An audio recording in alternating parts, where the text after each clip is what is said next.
12वां अध्याय देवी के चरित्र के पाठ का महात्म्य। 11वें अध्याय में देवताओं द्वारा देवी की स्तुति तथा देवी द्वारा देवताओं को वरदान को पढ़ा। देवी बोली, हे देवताओं, जो पुरुष इन स्तोत्रों द्वारा एकाग्रचित्त होकर मेरी स्तुति करेगा उसके संपूर्ण कष्टों को निस्संदेह हर लूंगी। मधुकैटभ के नाश, महिषासुर के वध और शुंभ तथा निशुंभ के वध की जो मनुष्य कथा कहेंगे तथा मेरे महात्म्य को अष्टमी, चतुर्दशी व नवमी के दिन एकाग्रचित होकर भक्तिपूर्वक सुनेंगे, उनको कभी कोई पाप न रहेगा। पाप से उत्पन्न हुई विपत्ति भी उनको न सताएगी। उनके घर में दरिद्रता न होगी और उनको प्रियजनों का बिछोह भी नहीं होगा। उनको किसी प्रकार का भय न होगा। इसलिए प्रत्येक मनुष्य को भक्तिपूर्वक मेरे इस कल्याणकारक महात्म्य को सदा पढ़ना और सुनना चाहिए। मेरा यह महात्म्य महामारी से उत्पन्न हुए संपूर्ण उपद्रवों को एवं 3 प्रकार के उत्पातों को शांत कर देता है। जिस घर व मंदिर में या जिस स्थान पर मेरा यह महात्म्य विधि पूर्वक पढ़ा जाता है, उस स्थान का मैं कभी भी त्याग नहीं करती और वहाँ सदा ही मेरा निवास रहता है। बलिदान, पूजा, होम तथा महोत्सवों में मेरा यह चरित्र उच्चारण करना तथा सुनना चाहिए। ऐसा हवन या पूजन मनुष्य जानकर या बिना जाने करे, मैं उसे तुरंत ग्रहण कर लेती हूँ और सर्द काल में प्रत्येक वर्ष जो महापूजा की जाती है उसमें मेरा यह महात्म्य सुनकर सब विपत्तियों से छूट जाते हैं और धन धान्य तथा पुत्रादि से संपन्न हो जाते हैं।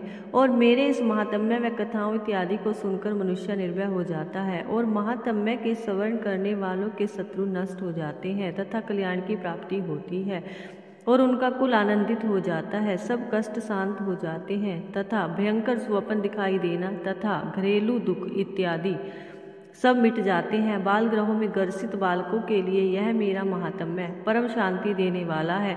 मनुष्यों में फूट पड़ने पर यह भली भांति मित्रता करवाने वाला है। मेरा यह महात्म्य मनुष्यों को मेरे जैसे सामर्थ्य की प्राप्ति करवाने वाला है। पशु, पुष्प, अर्घ, धूप, गंध, दीपक इत्यादि सामग्रियों द्वारा पूजन करने से तथा ब्राह्मणों को भोजन करा के, हवन करके, प्रतिदिन अभिषेक करके, नाना प्रकार के भोगों को अर्पण करके और प्रत्येक वर्ष दान इत्यादि करके जो मेरी आराधना की जाती है और उससे मैं जैसी प्रसन्न हो जाती हूँ वैसी प्रसन्न मैं इस चरित्र के सुनने से हो जाती हूँ। यह महात्म्य स्मरण करने पर पापों को हर लेता है तथा आरोग्य प्रदान करता है। मेरे प्रादुर्भाव का कीर्तन दुष्ट प्राणियों से रक्षा करने वाला है, युद्ध में दुष्ट दैत्यों का संहार करने वाला है।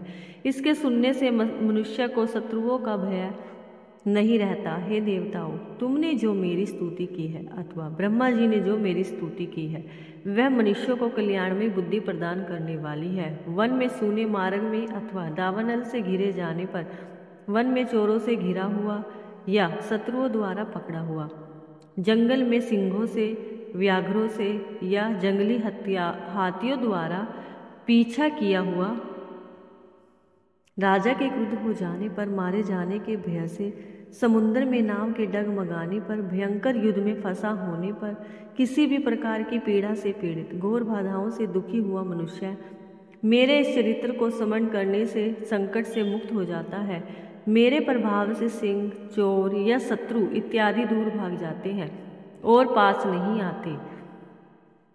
महर्षि ने कहा, प्रचंड पराक्रम वाली भगवती चंडिका। यों कहने के पश्चात सब देवताओं के देखते ही देखते अंतर्ध्यान हो गई और संपूर्ण देवता अपने शत्रुओं के मारे जाने पर पहले की तरह यज्ञ भाग का उपभोग करने लगे और उनको अपने अधिकार फिर से प्राप्त हो गए तथा युद्ध में देवताओं के शत्रुओं शुंभ व निशुंभ के देवी के हाथों मारे जाने पर बाकी बचे हुए राक्षस पाताल को चले गए। हे राजन, इस प्रकार भगवती अंबिका नित्य होती हुई भी बार बार प्रकट होकर इस जगत का पालन करती है, इसको मोहित करती है, जन्म देती है और प्रार्थना करने पर समृद्धि प्रदान करती है। हे राजन, भगवती ही महाप्रलय के समय महामारी का रूप धारण करती है और वही संपूर्ण ब्रह्मांड में व्यापक है। और वही भगवती समय समय पर महाकाली तथा महामारी का रूप बनाती है और स्वयं अजन्मा होती हुई भी सृष्टि के रूप में प्रकट होती है। वह सनातनी देवी प्राणियों का पालन करती है और वही मनुष्य के अभ्युदय के समय घर में लक्ष्मी का रूप बनाकर स्वयं स्थित हो जाती है तथा अभाव के समय दरिद्रता बनकर विनाश का कारण बन जाती है। पुष्प, धूप और गंध व दीपक आदि से पूजन करके उसकी स्तुति करने से वह धन एवं पुत्र देती है और धर्म में शुभ बुद्धि प्रदान करती है। जय माता दी।